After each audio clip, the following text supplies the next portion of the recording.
হয় আপনার পুলিশ ব্যবস্থা নেবে, না পাল্টা মারবো আমরা। অন্ততপক্ষে উত্তরবঙ্গে সেই ক্ষমতা বিজেপি রাখে যে পাল্টা মারতে পারি আমরা তৃণমূল কংগ্রেসকে। ঠিক আছে,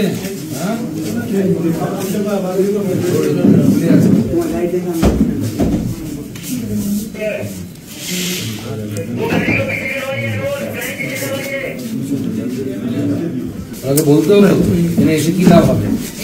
অ্যারেস্ট করাতে হবে, অ্যারেস্ট না করলে কি হবে? এখনো পর্যন্ত কেউ অ্যারেস্ট হয়নি, 24 ঘন্টার বেশি। আপনি কখন তো এসেছেন? আমি পরশুদিন শোনা মাত্রই আমি এখানে চলে আসছি।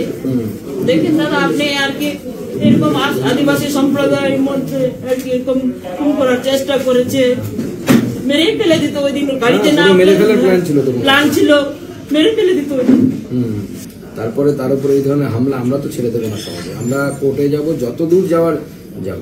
এখন পর্যন্ত একজনকেও অ্যারেস্ট করেনি। আমরাও দেখছি তাই, এখনো পর্যন্ত কেউ অ্যারেস্ট হয়নি। মুখ্যমন্ত্রী এখানে এসে দেখা করে গেলেন, কি দেখা করলেন, কেন দেখা করলেন সেটাও তো আমরা বুঝতে পারছি না।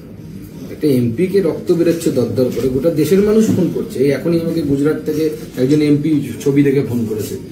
এইরকম হচ্ছে আপনাদের ওখানে, একজন এমপি কে এরকম করে মারছে, মারার জন্য তো আর কি এরকম মেরে ফেলার জন্য সব আর কি সব মমতার লোক ছিল এদিন আর কি মারার সময় বলছিল। চোখে লাগলে তো চোখটাই চলে যেত। ওই যে পিঙ্কি খাতুন, ওই প্রথমে আমার হাত ধরে টানায়, তার আগে অনেকে ছবি তুলেছে, এমনিও যারা ওখানে এসছে দাদা একটু ছবি তুলবো, তখন কিন্তু আমি বুঝতেই পারিনি এই গ্রুপটা এসে। নমস্কার বন্ধুরা, আমার নাম ধ্রুবজ্যোতি সরকার। উত্তরবঙ্গে বন্যা দুর্গত মানুষদের পাশে দাঁড়াতে গিয়ে তৃণমূল দুষ্কৃতীদের হামলার শিকার হয়েছে বিজেপি সাংসদ খগেন মুর্মু ও বিধায়ক শঙ্কর ঘোষ। আজ তাদের হাসপাতালে গিয়ে শারীরিক অবস্থার খোঁজখবর নেন কেন্দ্রীয় মন্ত্রী ডক্টর সুকান্ত মজুমদার। পরে সাংবাদিকদের মুখোমুখি হয়ে ঘটনার তীব্র নিন্দা জানান তিনি এবং দোষীদের দৃষ্টান্তমূলক শাস্তির দাবি করেন। শুনুন আরো কি বলছেন সুকান্ত মজুমদার।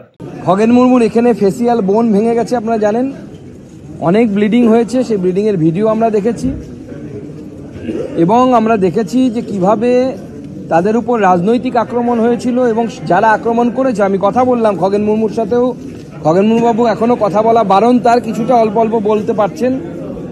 শঙ্কর ঘোষের সাথে ডিটেলসে কথা বললাম। যারা আক্রমণ করেছে তারা প্রকাশ্যে বলেছে আমরা দিদির সৈনিক। এখানে বিজেপি কেন আসবে? তো বাবার সম্পত্তি পেয়েছে নাকি, পেয়েছে ওকে নাকি ওখানে, যেখানে বিজেপি যেতে পারবে না?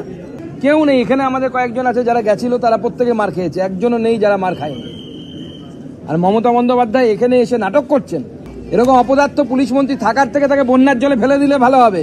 পরিষ্কার বলেছে আমরা দিদির সৈনিক, বিজেপি এসছে বিজেপিকে মার। কি ধরনের রাজনীতি মমতা বন্দ্যোপাধ্যায় এই রাজ্যে তৈরি করতে চাইছে? ভারতবর্ষের অনেক রাজ্যে তৃণমূল কংগ্রেসের ক্ষমতা নেই, তো সেখানে যদি মমতা বন্দ্যোপাধ্যায় বা তৃণমূল কংগ্রেসের লোকেরা যায় তাহলে, বা তাদের পরিবারের সদস্যরা যায়, আমরা কি পাথর দিয়ে হামলা করব না করি? এই যে মানসিকতা, দেশের মধ্যে দেশ বানানোর মানসিকতা, বাংলার মধ্যে পকেটে পকেটে পাকিস্তান বানানোর যে চক্রান্ত মমতা বন্দ্যোপাধ্যায় করছেন, হয় পুলিশ অ্যারেস্ট করবে, না হলে বড় বড় করে টাঙিয়ে পোস্টার লাগাতে শিলিগুড়ির বুকে। আমি জলপাইগুড়িতেও বলবো যে এই ব্যক্তিদেরকে দেখতে পেলেই বিজেপি অফিসে খবর দিন, বাকিটা যা করার বিজেপি করবে যদি পুলিশ অ্যারেস্ট না করে। আর পুলিশ যদি অ্যারেস্ট করে, এফআইআর করা উচিত সুমোটো। 24 ঘন্টার বেশি সময় হয়ে গেলে একজন কেউ গ্রেপ্তার হলো না। আর সংবিধান কোথায়? খগেন মুর্মুর জন্য সংবিধান নেই, সেই এসটি সমাজের মানুষ বলে।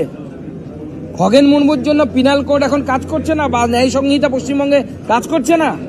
20% মুসলমান আছে যারা তৃণমূল কংগ্রেসে করে কমে খায়।